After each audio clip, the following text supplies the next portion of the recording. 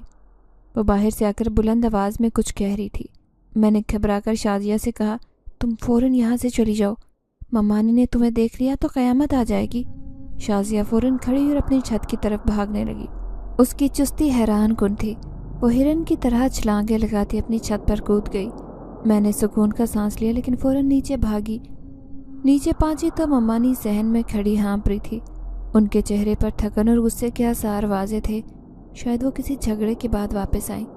مجھے اندازہ تھا کہ اگر انہیں ذرا بھی شک ہوا کہ میں نے شازیہ سے بات کیا تو وہ آسمان سر پر اٹھا لیں گی، اس لیے خاموشی سے ان کے قریب گئی، پانی کا گلاس لے آئی۔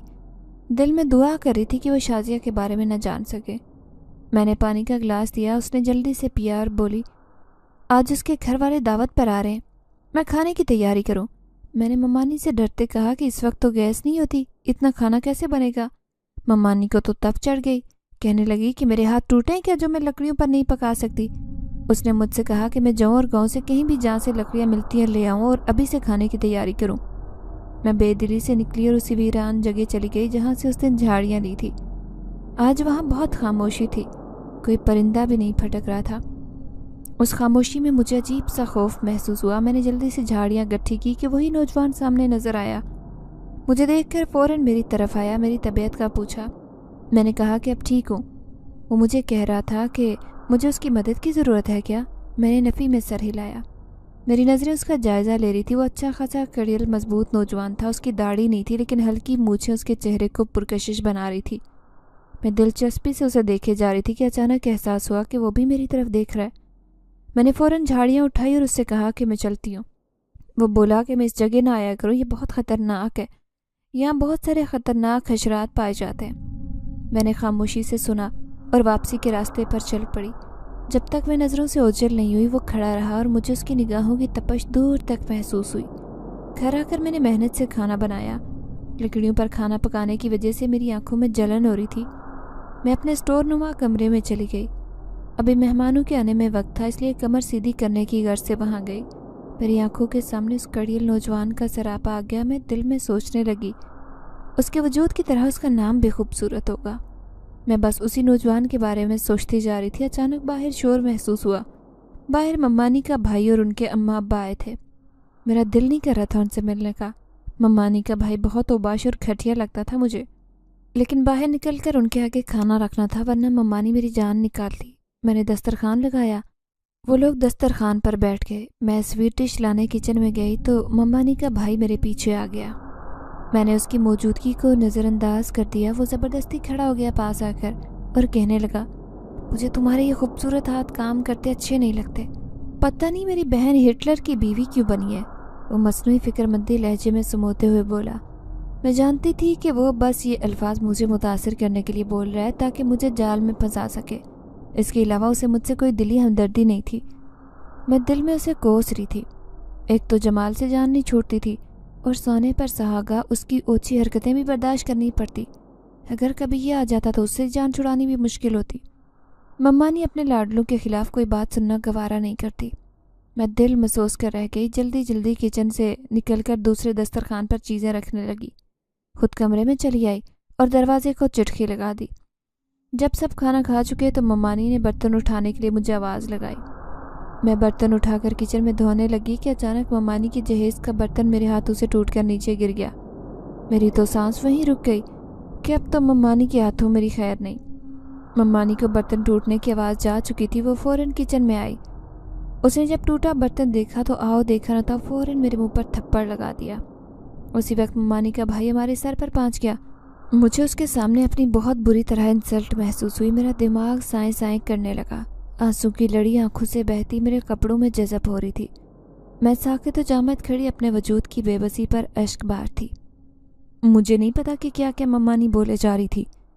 میں بس ساکت کھڑی تھی۔ کچھ دیر بعد ممانی بول کر چلی گئی تو ممانی کا بھائی میرے ساتھ ہمدردی کے بہانے میرے گال چھونے لگا تو مجھے ہوش آیا۔ میں نے اس کا ہاتھ زور سے جھٹکا اور بھاگ کر کمرے میں چلی گئی۔ وہاں جا کر خوب روئی۔ پوری رات رو کر میری آنکھیں سوج گئی۔ صبح تک طبیعت خراب ہو چکی تھی۔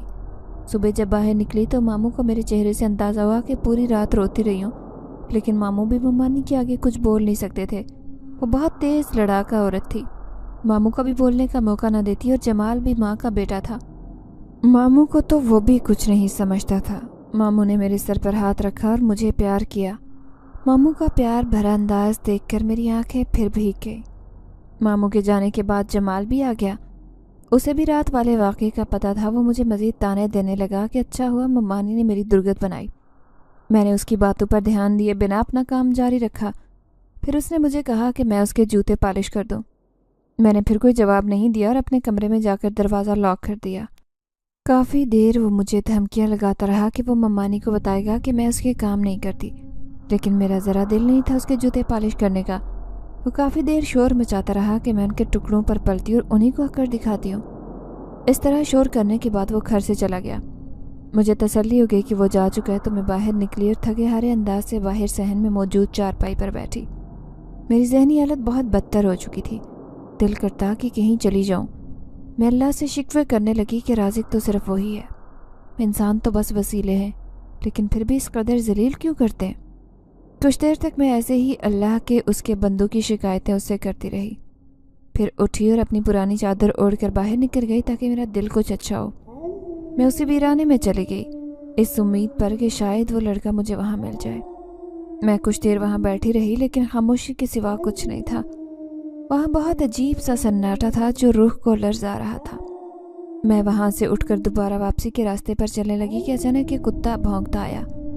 وہ میرے پیچھے دیکھ کر بھونک رہا تھا، لیکن وہاں کچھ نہیں تھا۔ میں نے کافی بار ادھر ادھر مڑ کر دیکھا، پر کوئی بندہ بشر نظر نہیں آیا۔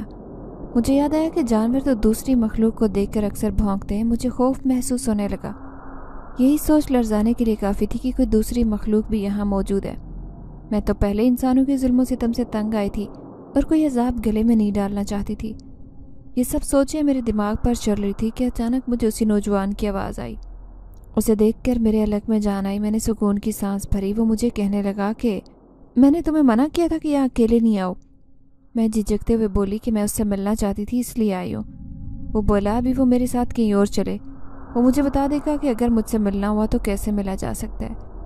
اس کے پرکشش چہرے پر جاندار مسکراہٹ تھی۔ میرا دل اسے دیکھ کر حلق کے بل اچھل رہا تھا۔ کل کی سارے دن کی اداسی اور ذلت کا احساس ایک من چاہے انسان کی موجودگی میں غائب ہو چکا تھا۔ وہ میرے ساتھ آہستہ سے چلنے لگا۔ میرا دل کیا کہ وہ ساری زندگی یوں ہی میرے ساتھ چلے اور یہ سفر ختم نہ ہو۔ میرے چہرے پر بکھرتے خوبصورت رنگ وہ بہت غور سے دیکھ رہا تھا۔ اس نے مجھ سے کہا کہ میں کیا سوچ رہی ہوں۔ میں لفظوں میں اسے کچھ نہیں کہہ سکی، بس نفی میں سر ہلا دیا، لیکن اسے میرے ہر انداز کا پتہ چل رہا تھا۔ اس طرح چلتے وہ مجھے میرے گھر تک لے آیا۔ اس نے کہا کہ اب مجھے گھر جانا چاہیے۔ میں نے اس سے اس کا نام پوچھا تو وہ بولا میرا نام دلاور ہے۔ میں نے کہا کہ وہ کہاں رہتا ہے؟ وہ بولا کہ اسی ویرانے کے پاس میرا گھر ہے۔ میں دل میں حیران ہوئی کہ وہ جگہ تو بالکل سنسان ہے، اس کے آس پاس تو کوئی گھر نہیں۔ میرے دل میں خیال آیا کہ شاید وہ مجھے گھر کا پتہ نہیں بتانا چاہتا۔ میرا دل تھوڑا برا ہوا۔ تب اس نے کہا کہ جب بھی اس کا نام لوں وہ آ جائے گا۔ مجھے اس کی بات پر یقین نہیں آیا۔ مجھے لگا کہ وہ مذاق کر رہا ہے۔ پھر مزید کچھ کہے بنا چلا گیا۔ اتنی دیر میں شاسی آ گئی۔ وہ مجھ سے پوچھنے لگی کہ میں اکیلی کھڑی کس سے باتیں کر رہی تھی۔ پہلے تو میں گھبرا گئی کہ اس نے دلاور کو میرے ساتھ دیکھ لیا تو کیا سوچے گی کہ میں کتنی بد چلن اور آوارہ لڑکی ہوں۔ مجھے اپنا الگ خشک ہوتا محسوس ہوا۔ میں نے بمشکل تھوک نکلا۔ اس نے پھر مجھ سے کہا کہ میں وہاں اکیلی کھڑی خود سے کیا باتیں کر رہی تھی۔ پھر اس کے سوال پر میں نے غور کیا تو مجھے سمجھ آئی کہ اسے وہاں دلاور نظر نہیں آ رہا تھا۔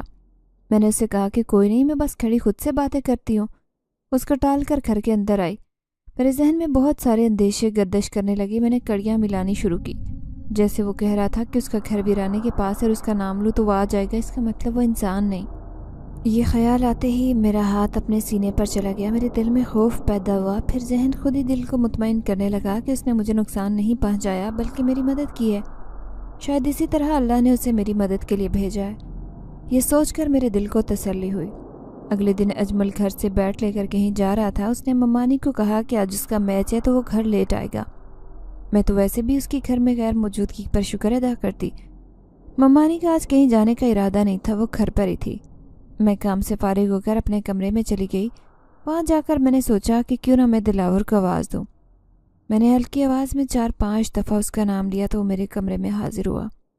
میں صحیح معنوں میں اچھل پڑی۔ وہ مجھے اچھلتا دیکھ کر مسکرانے لگا۔ میں نے آنکھیں پھاڑتے ہوئے اس سے کہا کہ اس نے مجھے پہلے کیوں نہیں بتایا کہ وہ ایک انسان نہیں ہے؟ وہ بولا تمہیں پتہ لگ تو گیا ہے، اس لیے اس بات کو چھوڑو کہ پہلے کیوں نہیں بتایا۔ وہ مجھ سے میرا حال احوال پوچھنے لگا، پھر اس نے مجھ سے میرے گھر والوں کے بارے میں پوچھا۔ میں نے اسے بتایا کہ میں ماموں کے گھر رہتی ہوں، میرے ماں باپ اس دنیا میں نہیں۔ ان کے ذکر پر میری آنکھوں میں آنسو آ گئے۔ وہ بولا میں دکھی نہ ہوں، وہ ہمیشہ میرے ساتھ رہے گا۔ اس کی بات کے جواب میں آنسو کے ساتھ ہنس پڑی۔ اس دوران ممانی کی آواز آ گئی۔ میرے جواب نہ دینے پر وہ مجھے کوسنے لگی۔ دلاور بولا لگتا ہے تمہاری ممانی تمہارے ساتھ اچھا سلوک نہیں کرتی۔ میں بولی ہاں ایسے ہی ہے، اب مجھے ان کی بات سننی ہے، تم جاؤ پھر ملاقات ہوگی۔ میرے کہنے پر وہ چلا گیا۔ میں نے اٹھ کر ممانی کی بات سنی، بلکہ وہ مجھے کام کے ساتھ سلواتیں بھی سنا رہی تھی۔ آج موڈ اچھا تھا اس لیے ممانی کی باتوں پر غور نہیں کیا۔ شام کو ماموں بھی گھر آ چکے، لیکن جمال اب تک نہیں لوٹا تھا۔ شام ہوتے ہی کسی نے زور سے دروازے پر دستک دی۔ ماموں نے دروازہ کھولا تو سامنے جمال کا دوست کھڑا نظر آیا۔ اس کے چہرے سے صاف لگ رہا تھا کہ اس کے رنگ اڑے ہوئے۔ اس نے ماموں کو بتایا کہ جمال جن لڑکوں سے کرکٹ کھیل رہا تھا وہاں ان کی آپس میں لڑائی ہوئی اور اجمل اور اس کے دوستوں نے غصے میں فائرنگ کر دی۔ گولی ایک لڑکے کے کندھے کو چھو کر گزری ہے، وہ لڑکا بچ گیا، لیکن اس کے گھر والوں نے جمال اور اس کے دوستوں کے خلاف پرچہ کٹوا دیا ہے، پولیس انہیں تھانے لے گئی ہے۔ ماموں فوراً باہر نکل گئے۔ ممانی نے واویلا کرنا شروع کر دیا کہ کس منوز کی نظر لگ گئی۔ ساتھ ہی ان کا دھیان میری طرف چلا گیا کہ یقیناً میری نظر ہی ان کے بیٹے کو کھا گئی۔ انہوں نے میرے اگلے پچھلے خاندان کو سلواتیں سنا کر ایک کر دیا۔ پورے گاؤں میں یہ خبر آگ کی طرح پھیل چکی تھی۔ ایک دوڑتے ہمارے گھر ممانی کے ساتھ ہمدردی کرنے آ گئی تو میری جان چھوٹی۔ میں وہاں سے کھسک گئی اور اپنی چارپائی پر لیٹ گئی۔ مجھے کوئی افسوس نہیں تھا کہ جمال کو پولیس لے گئی، بلکہ اچھا ہی ہوا تھا۔ کاش پولیس اس کی خوب پٹائی کرے تاکہ اس کی عقل ٹھکانے آ جائے۔ اتنی دیر میں دلاور میرے پاس آ گیا۔ اسے دیکھتے ہی میرے چہرے پر رونق آ گئی۔ وہ مجھ سے پوچھ رہا تھا کہ کیا میری ممانی میرے ساتھ اچھا سلوک نہیں کرتی۔ میں نے اسے ساری تفصیل بتائی کہ کیسے میری ممانی مجھ پر ظلم کرتی ہے اور اس کے بیٹے جمال کو بھی بہت ناپسند کرتی ہے۔ دلاور کو یہ سن کر بہت غصہ آیا۔ وہ بولا تمہاری ممانی کو تمہیں ایسا مزہ چکھاؤں گا کہ اس کی عقل ٹھکانے آ جائے گی۔ میں ڈرنے لگی۔ نہیں نہیں رہنے دو۔ وہ بولا میں ساری زندگی کیا ایسے ہی ڈرتے ہوئے گزاروں گی؟ وہ ممانی کو سبق سکھانا چاہتا تھا۔ میں نے اسے کہا کہ ان کا لاڈلا سپوت پہلے ہی جیل کی ہوا کھا رہا ہے، ان کے لیے اتنی سزا کافی ہے۔ میں دلاور سے باتیں کر رہی تھی کہ اچانک ممانی کمرے میں آ گئی۔ مجھے مشکوک نظروں سے دیکھ رہی تھی کہ میں کس سے باتیں کرتی ہوں۔ میں گھبرا گئی۔ پھر مجھے خیال آیا کہ ممانی تو دلاور کو دیکھ ہی نہیں سکتی۔ میں ممانی کو بولی کہ میں کسی سے بات نہیں کر رہی تھی، انہیں غلط فہمی ہوئی ہے۔ دلاور خاموشی سے ہماری گفتگو سن رہا تھا۔ ممانی ایسے ہی کھوجتی ہوئی نگاہوں سے چلی گئی۔ ان کے جانے کے بعد میں نے دلاور کو کہا کہ وہ وہاں سے چلا جائے۔ ماموں کچھ گھنٹوں بعد گھر آئے تو ممانی فوراً ان کے سر پر پہنچ گئی کہ کیا بنا۔ ماموں تھکے ہارے بیٹھے، ان کے منہ سے صاف ظاہر ہو رہا تھا کہ ان کی کمر ٹوٹ گئی ہے۔ وہ ممانی کو کہنے لگے کہ اگر تم نے اس کی اچھی تربیت کی ہوتی آج یوں اس کی وجہ سے کورٹ کچہری کے دھکے نہ کھاتا۔ ممانی خود کو قصوروار ٹھہرانے کی بجائے واویلا مچانے لگی۔ ماموں ممانی کا رونا دھونا سن کر تپ گئے۔ وہ غصے میں ممانی سے بولے اپنا رونا دھونا بند کرے اس سے پہلے کہ وہ کچھ سخت قدم اٹھائیں۔ میں نے آج سے پہلے ماموں کو غصے میں نہیں دیکھا۔ ممانی بھی ڈر گئی۔ میں نے آگے بڑھ کر ماموں کو پانی دیا۔ ماموں کی حالت دیکھ کر مجھے ان پر ترس آیا۔ وہ مجھ سے معافی مانگنے لگے کہ میرے ساتھ اس گھر میں ظلم ہو رہا ہے، شاید اسی کی سزا ہے، لیکن ممانی کے چہرے سے صاف ظاہر تھا کہ انہیں کسی قسم کا پچھتاوا یا ملال نہیں۔ میں نے ماموں کو تسلی دی کہ جمال جلد آئے گا، پریشان مت ہو۔ ماموں کہنے لگے کہ پولیس بہت پیسے مانگ رہی ہے، ہمارے پاس اتنے پیسے نہیں۔ تمہاری ممانی اور جمال نے کوئی پیسہ سیو نہیں کرنے دیا، ان دونوں کو بس اپنی عیشی اور آرام کی فکر تھی۔ میرے پاس اس گھر کے سوا کچھ نہیں، اگر یہ بھی بیچ دیا تو کہاں جائیں گے؟ اس بڑھاپے میں جگہ جگہ کے دھکے کھانے کی ہمت نہیں۔ ماموں دکھ اور کرب سے بول رہے تھے۔ ممانی آج خلاف توقع خاموش تھی۔ کچھ دیر بعد ممانی سے بولے کہ وہ جمال کی ضمانت نہیں کروائیں گے، اچھا ہے کچھ عرصہ رہ کر اس کی عقل ٹھکانے آئے گی۔ ممانی تڑپ کر بولی کہ ان کا سارا زیور بیچ کر چاہے کچھ بھی کر کے اس کو چھڑوائیں، ورنہ پولیس اسے مار مار کر اس کا کچھ نہیں چھوڑے گی، لیکن ماموں نہیں مان رہے تھے۔ تنگ آ کر دوسرے کمرے میں جا کر دروازہ بند کر کے بیٹھ گئے اور ممانی دروازہ پیٹتی رہ گئی۔ میں بھی اپنے اسٹور نما کمرے میں گئی، وہاں دلاور کو آواز دے کر بلایا۔ میری پکار پر وہ فوراً آیا۔ میں نے اس سے کہا کہ میں اپنے ماموں کی مدد کرنا چاہتی ہوں، مجھ سے ان کی حالت دیکھی نہیں جا رہی۔ دلاور بولا انہوں نے میرے ساتھ اتنا کچھ کیا، اس کے باوجود میں ان کے لیے کچھ کرنا چاہتی ہوں۔ وہ مجھے کہنے لگا کہ مجھے اسے سبق سکھانا چاہیے تاکہ اس کی عقل ٹھکانے آئے، ورنہ ساری زندگی الٹی سیدھی حرکتیں کرے گا اور ماموں کب تک اس کو بچائیں گے۔ مجھے اس کی بات میں وزن لگا۔ ادھر ادھر کی بات کرنے کے بعد وہ مجھے کہنے لگا کہ میں اسے بہت حسین لگتی ہوں۔ اس نے آج تک میری جیسی حسینہ نہیں دیکھی۔ اپنی تعریف سن کر میرے چہرے پر حیا کے رنگ بکھر گئے۔ وہ بہت شوق سے مجھے دیکھنے لگا۔ میں شرم سے اپنا منہ چھپانے لگی اور وہ بے اختیار ہنس پڑا۔ میں نے تکیہ اس کی طرف پھینکا جسے اس نے کیچ کر لیا۔ اس طرح ہنستے مسکراتے رات بیت گئی۔ اگلے چند دن تک ضمانت نہیں ہوئی۔ ماموں اور ممانی روز اسی وجہ سے جھگڑا کرتے۔ ایک دو بار ماموں جمال سے ملنے بھی گئے۔ پیسہ نہ ملنے کی وجہ سے جمال پر پولیس والوں نے بہت جھوٹے کیس ڈال دیے تھے۔ اس کو خوب مارا پیٹا۔ وہ بہت رو رہا تھا اور ماموں سے اس کی حالت دیکھی نہیں جا رہی تھی۔ گھر آ کر ماموں کی طبیعت خراب ہو گئی۔ ڈاکٹر کو بلایا۔ اس نے کہا کہ ان کا بی پی شوٹ کر گیا، انہیں کسی طرح کی ٹینشن نہ ہو، لیکن ٹینشن سے جان چھوٹنا ناممکن تھا۔ ممانی کی ذہنی حالت بھی خراب ہوتی جا رہی تھی۔ مجھے ان سب پر بہت ترس آ رہا تھا۔ انہوں نے چاہے جتنا بھی ظلم مجھ پر کیا تھا، اس کے باوجود ان کی یہ حالت مجھ سے دیکھی نہیں جا رہی تھی۔ ایک دن میں دلاور کے سامنے رونے لگ گئی۔ میں نے اس سے کہا کہ میرا آبائی گھر بیچ کر میں ماموں کو فوراً رقم دیتی ہوں تاکہ وہ جمال کو چھڑوا لیں۔ وہ کہنے لگا کہ اس کو تب تک ادھر رہنے دو جب تک وہ سدھر نہیں جاتا۔ میں نے اس سے کہا کہ میں بس یہی چاہتی ہوں کہ وہ سدھر جائے، بس ماموں اور ممانی کی حالت مجھ سے نہیں دیکھی جاتی۔ وہ کہنے لگا انسان کو اتنا نرم دل بھی نہیں ہونا چاہیے۔ وہ مزید کہنے لگا کہ کیا میں جمال کو دیکھنا چاہوں گی؟ وہاں پولیس والے اس کے ساتھ کیا سلوک کر رہے ہوں گے؟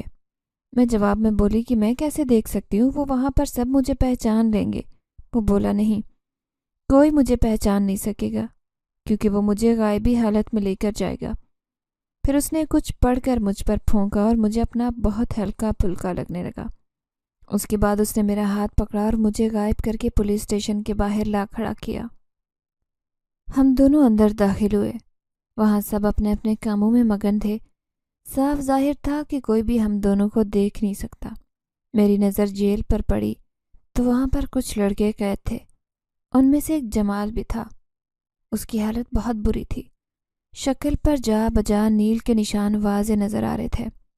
پولیس والوں نے ان کے سامنے بہت پتلی دال اور سوکھی ہوئی روٹی رکھی، جسے اس نے آگے بڑھ کر یوں کھانا شروع کیا جیسے برسوں سے بھوکا ہو، اور میری آنکھوں کے سامنے منظر لہرانے لگے کہ کیسے وہ گھر ہزار نخروں کے بعد کھانا کھایا کرتا تھا، لیکن یہاں اس کی حالت فقیروں سے بھی بدتر نظر آ رہی تھی۔